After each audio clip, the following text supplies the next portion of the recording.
Arjun pushed open the bedroom door, his body screaming for rest. 14 hours at the hospital had drained every ounce of energy from him. His feet hurt, his back ached, and all he wanted was to fall into bed and sleep for the next 10 hours straight. But the moment he stepped inside, he stopped dead in his tracks. Mira was sitting right in the middle of their bed, not on her usual side, not getting ready to sleep, but sitting cross-legged like she owned the entire mattress. And around her, she had built something that looked like a fortress made of pillows. Every cushion from the living room, every decorative pillow they owned, all stacked around her in a circle. Arjun blinked twice, thinking maybe exhaustion was making him see things. But no. His wife was definitely sitting there, with the strangest smile on her face. It was mischievous, playful, and something he hadn't seen in a very long time. Mira? What are you doing?" he asked, dropping his bag by the door. She looked up at him, and that smile grew wider. "No rules tonight," she said simply. "This bed is mine." Arjun laughed. It had to be a joke, right? Maybe she was testing out some funny video idea or pulling a prank. "Good one," he said, walking toward the closet to change.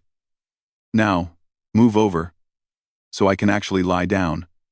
I'm dying here. I'm serious, Arjun." Her voice was calm but firm.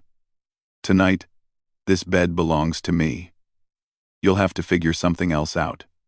He turned around, still holding his shirt, staring at her like she had suddenly started speaking a foreign language. "What do you mean, figure something else out? It's our bed. Where am I supposed to sleep?" Mira shrugged, still smiling. "The couch is pretty comfortable. Or there's the guest room. Your choice." For a moment, Arjun just stood there, waiting for her to crack, to laugh and tell him she was kidding. But she didn't. She sat there in her pillow fortress, looking more relaxed than he'd seen her in months. Her eyes had this sparkle, this energy that had been missing for so long he'd almost forgotten it existed.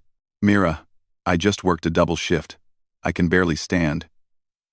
"I am absolutely serious," she replied, adjusting one of the pillows behind her back. "Tonight, I need the whole bed. No sharing, no compromising, no discussion. Just me, and all this space." Arjun ran his hand through his hair, completely confused. Was she angry with him?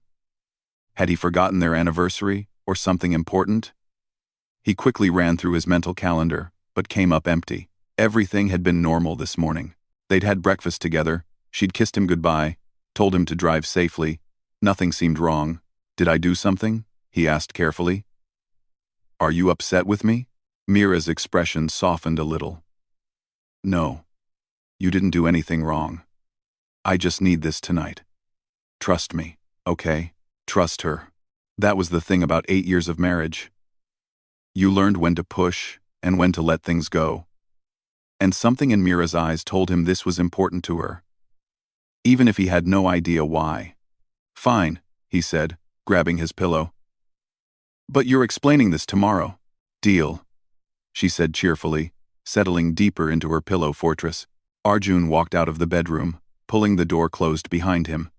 The living room couch suddenly looked very small and uninviting. He'd slept on it before during late-night movie marathons, but never as his actual bed for the night. He grabbed a blanket from the closet, tossed his pillow on one end, and tried to arrange himself in a position that wouldn't leave him completely broken by morning. As he lay there in the dark, staring at the ceiling, his mind raced with questions. What had just happened? Why did Mira suddenly decide she needed the entire bed? And why did she look so happy about kicking him out? It didn't make sense. She was always the accommodating one, the person who made sure everyone else was comfortable first. But then he remembered that look in her eyes. That spark. He hadn't seen that in so long. Lately, Mira had seemed tired, worn down by something he couldn't quite identify. She smiled. She laughed. She went through all the motions of daily life. But something had been dimmed inside her. Tonight, though, sitting in that ridiculous pillow fort, she looked alive again. Maybe, Arjun thought as he finally drifted off to sleep, maybe this wasn't about him at all. Maybe Mira needed something that had nothing to do with him, and for the first time in a long time, she was taking it. The thought should have bothered him. But strangely, it didn't. If sleeping on the couch meant getting that version of his wife back, the one with fire in her eyes and mischief in her smile, then maybe it was worth it. He just wished he understood what was really going on. Morning came too quickly. Arjun woke up with a crick in his neck and his legs hanging off the edge of the couch. Every muscle in his body protested as he sat up, reminding him exactly why couches were meant for sitting, not sleeping. He could hear sounds coming from the kitchen, the familiar clatter of dishes and the smell of fresh tea brewing. When he shuffled into the kitchen, Mira was standing by the stove, making breakfast like it was any other normal day. She looked well-rested, refreshed even. Her hair was tied back, and she was humming some old song under her breath. "Good morning," she said brightly when she saw him. "How did you sleep?" Arjun stared at her. "How did I sleep? Mira, I slept on the couch. My neck feels like someone twisted it into a pretzel." She poured him a cup of tea, completely unbothered. "Sorry about that. But I slept amazing. Best sleep I've had in months." Actually, he took the tea, still trying to process what was happening. "So, are we going to talk about last night? About why you suddenly kicked me out of our bedroom?" Mira set a plate of toast in front of him and sat down across the table. "I told you. I needed that. Sometimes a person just needs their own space. You know? But it's not like you don't have space. The bed is big enough for both of us." She looked at him thoughtfully, taking a sip of her own tea. "Is it though? Really?" Before Arjun could figure out what she meant by that, Mira changed the subject, asking about his patients from yesterday and whether he had any surgeries scheduled for today. The conversation moved on, and the strange night was left behind like it had never happened. Except it happened again. 3 nights later, Arjun came home to find Mira already in bed, pillows arranged around her. That same declaration on her lips. "No rules tonight. The bed is mine." This time, he didn't argue. He just grabbed his things and headed to the guest room. And then it happened again the following week. And then, a few days after that. There was no pattern he could identify, no particular reason he could pinpoint. Some weeks she'd claim the bed twice, other weeks not at all. His colleague Rahul found out about it during lunch one day. Arjun had been complaining about his sore back, and somehow, the whole story came tumbling out. Rahul nearly choked on his food, laughing. Wait, let me get this straight. Your wife just decides randomly that you can't sleep in your own bed, and you just accept it? What am I supposed to do? Force my way in? No, but man, that's wild. What's next? She's going to claim the whole house." The other doctors at the table joined in with their jokes and theories. One suggested Mira was testing him, another thought maybe she was mad about something he'd forgotten. But Arjun defended her. Even though he didn't fully understand it himself, "She's not mad, and she's not testing me. There's something else going on." What kept him from getting truly frustrated was what he noticed on the mornings after. Whenever Mira claimed the bed for herself, she woke up different. The heaviness that usually sat on her shoulders seemed lighter. She moved through the house with more energy, laughed more easily, seemed more present in their conversations. Her headaches, which had become almost a weekly occurrence, seemed to happen less often. The tension lines around her eyes softened. She started calling her friends more, making plans to meet them for coffee or lunch. Small things, but Arjun noticed them all. One evening, about 6 weeks into this strange new routine, they were watching television together when Mira suddenly turned to him. "Thank you," she said quietly. "For what?" "For not making this a big fight. For just letting me have this without demanding explanations or making me feel guilty about it." Arjun looked at his wife, really looked at her. She seemed more relaxed than she had in years. "I still don't understand it," he admitted. "But I can see it's helping you somehow. That's enough for me."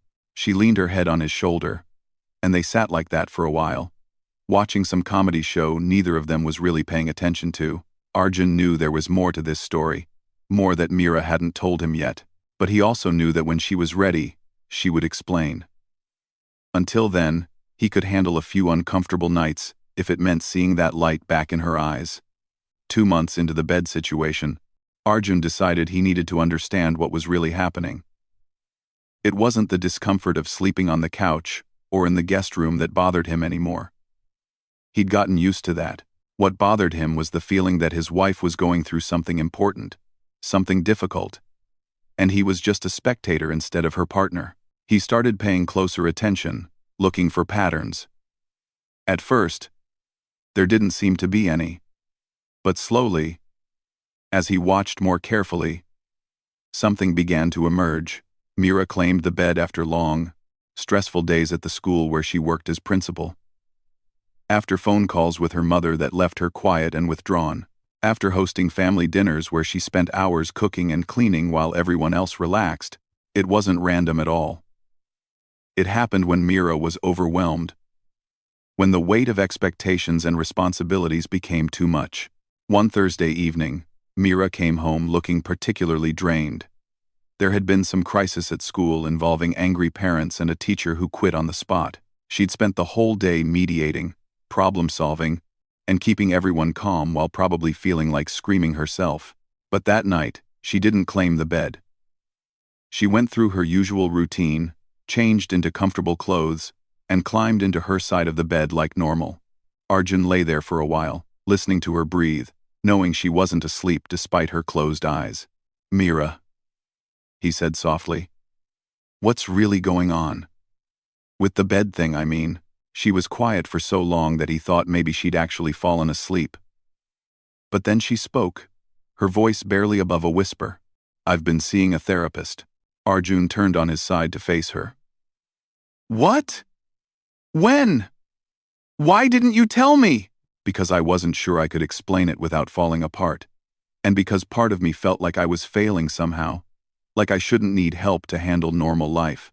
She opened her eyes then, and in the dim light from the window, Arjun could see they were wet, with unshed tears. "I started having panic attacks about 6 months ago. Not big ones, not the kind you see in movies, just this tightness in my chest, this feeling like I couldn't breathe, like the walls were closing in. It would happen at work, at home, sometimes just while I was sitting in traffic." Arjun reached for her hand. "Why didn't you tell me?" "Because I didn't want to be another thing you had to worry about. You're already carrying so much with work, with your own stress. And honestly, I didn't even fully realize what was happening at first. I just thought I was tired, overworked, getting older." She squeezed his hand, taking a deep breath before continuing. "My therapist helped me understand that I've been carrying this enormous weight of expectations. Being the perfect principal who never loses her cool. The perfect wife who always makes sure you're comfortable. The perfect daughter-in-law who never complains about family obligations. I've spent so long making myself smaller, quieter, more convenient for everyone else." The words hit Arjun like a physical blow. He thought about all the little ways Mira adjusted her life around his schedule, his needs, his preferences, how she always made sure his favorite foods were in the house, how she moved her things to give him more closet space, how she stayed up late when he worked night shifts even though she had to be up early the next morning. "The bed thing," Mira continued, "was my therapist's idea. She said I needed to practice setting boundaries in small, safe ways, to prove to myself that I could take up space, that I could be unreasonable sometimes, that I didn't always have to accommodate everyone else first." "But I never asked you to do any of that," Arjun said, though even as the words left his mouth, he knew they were beside the point. "I know you didn't. That's what makes it worse in a way. These aren't things you demanded. They're things I did automatically, because somewhere along the way, I learned that being a good wife, a good woman, meant making myself convenient, meant not taking up too much space or asking for too much." She sat up then, wrapping her arms around her knees. "When I claim the bed, when I spread out and take up all that space with my ridiculous pillow fortress, I'm telling myself that it's okay to have needs, that it's okay to sometimes put myself first without explaining or justifying it, that I don't have to shrink myself to fit into everyone else's expectations." Arjun sat up too, his mind racing. How had he missed this? How had he not seen that his wife was struggling so deeply? "I feel terrible," he said. "Like I've been blind this whole time." "You haven't been blind. I've been hiding. There's a difference." She looked at him with tired eyes. "And it's not about blame. It's about both of us learning to do better. Me learning to speak up before I reach the breaking point. And you learning to really see me.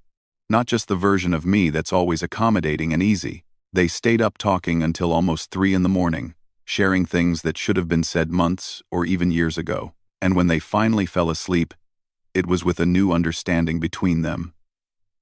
Fragile and tentative, but real.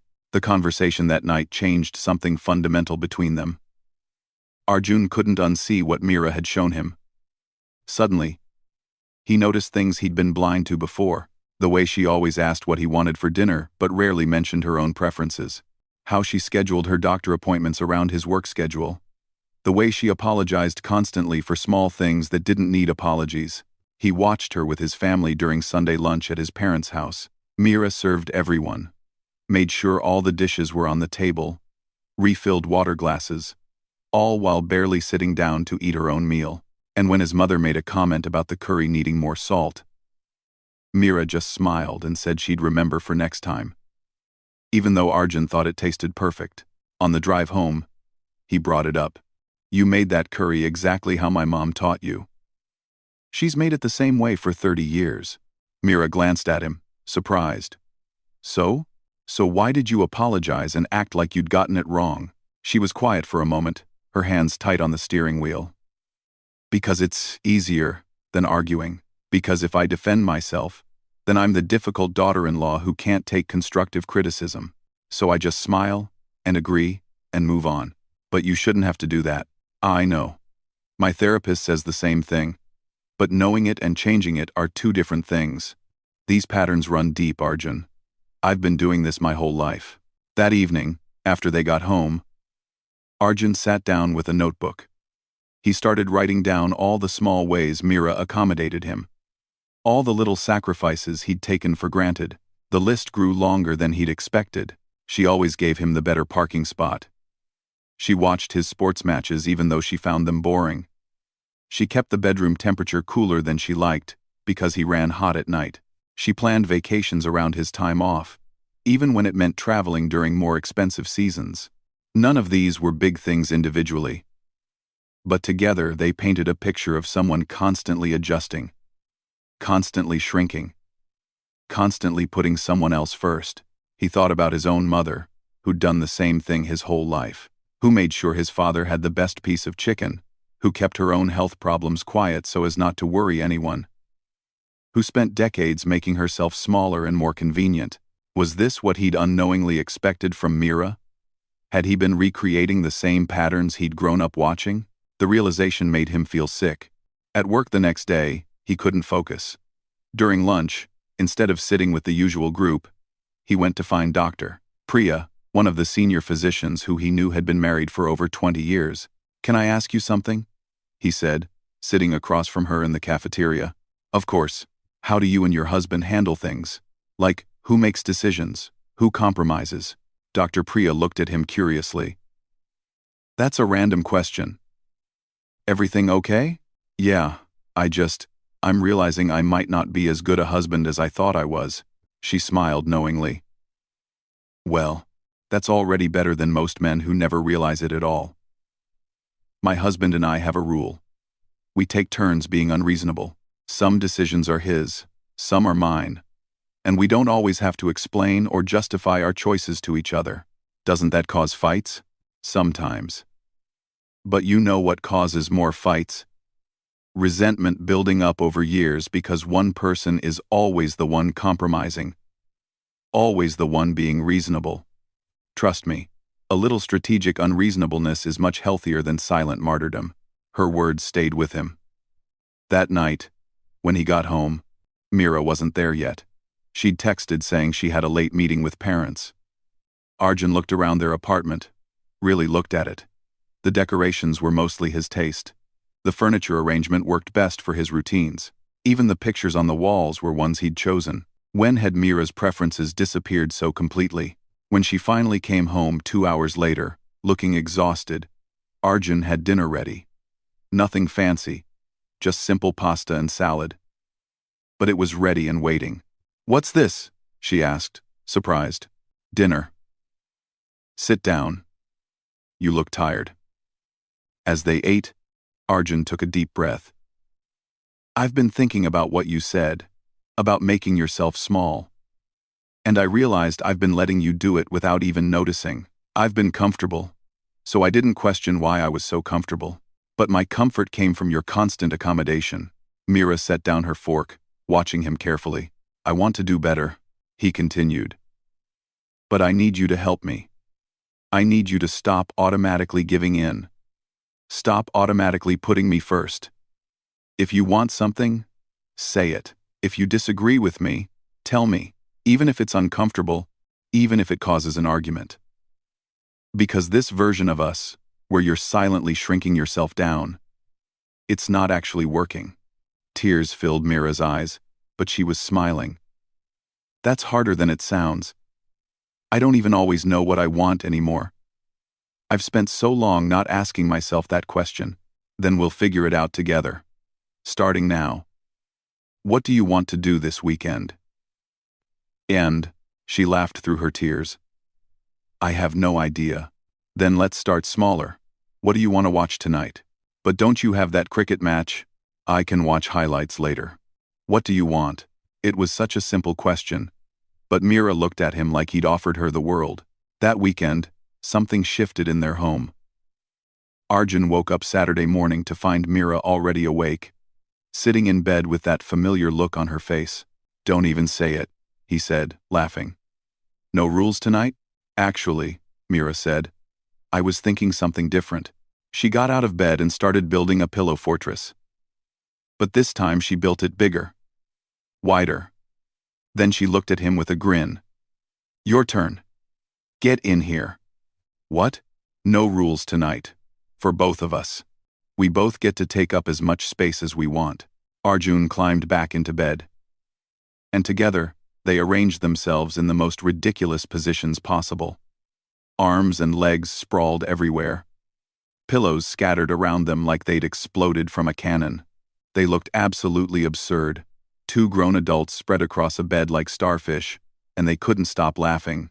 "This is stupid," Arjun said, grinning. "This is perfect," Mira corrected, stretching her arms even wider. They lay like that for a while, taking up space, being unreasonable, not accommodating anyone. And then they started talking. Really talking. About all the small resentments that had built up over years. About expectations and assumptions and patterns neither of them had questioned. Mira admitted that she sometimes felt more like his assistant than his wife, organizing his life and making sure everything ran smoothly. Arjun admitted that he'd gotten lazy, letting her handle everything because it was easier than thinking about domestic responsibilities. "I want us to alternate," Mira said. "Not just with the bed but with everything. Some weeks, dinner is my decision, and you don't get to comment or suggest changes. Other weeks, it's yours. Same with weekend plans, vacation ideas, even small stuff like what temperature to keep the house." "That sounds like it could get messy," Arjun said. "Probably. But it also sounds honest. And right now, honest is what we need."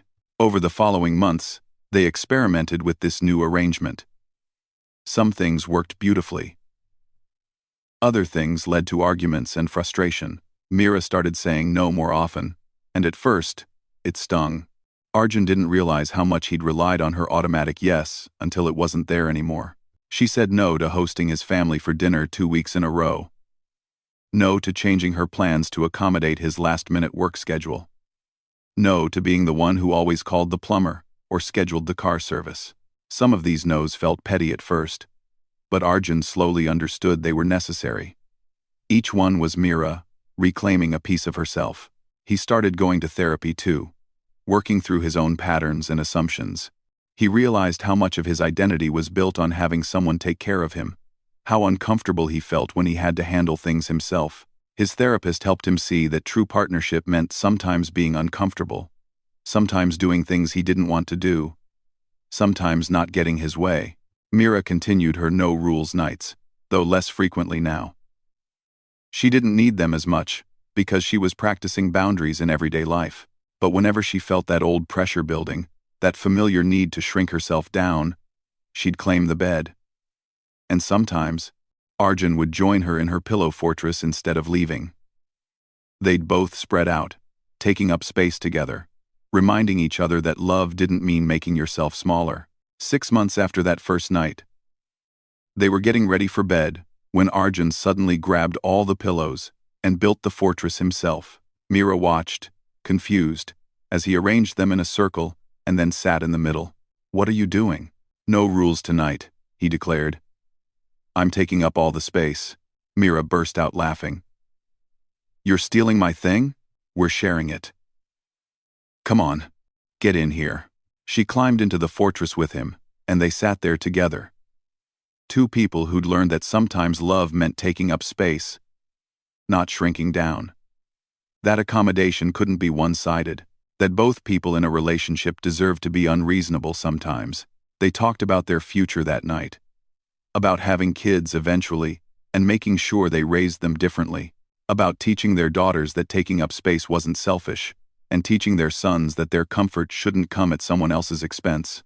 "I'm proud of us," Mira said, as they finally settled down to sleep. The pillows scattered around them like debris from a beautiful storm. For what? For not giving up when things got uncomfortable. For choosing to do the hard work instead of just continuing the same patterns. Arjun pulled her close. "We're still figuring it out." "Yeah, but we're figuring it out together. That's what matters." The next morning, Arjun's mother called to invite them for lunch. Without thinking, he almost said yes automatically. But then he stopped himself. "Let me check with Mira and get back to you." "Mom." It was such a small thing, but it represented something huge. He hung up and found Mira in the kitchen. "My mom wants us for lunch today. What do you think?" Mira looked at him, surprised and pleased by the question. "I was actually hoping we could have a lazy day at home, just us." "Then that's what we'll do." When he called his mother back and explained, she was confused and a little hurt. But Arjun held firm. And Mira didn't feel the need to apologize or over-explain. They spent the day doing absolutely nothing productive. They watched movies, ordered takeout, stayed in their pajamas until evening. It was one of the best days they'd had in years, because sometimes the most revolutionary thing you can do is claim your space and refuse to apologize for it. Sometimes the deepest love looks like two people sprawled across a bed with ridiculous pillow forts, taking up all the room they need, together.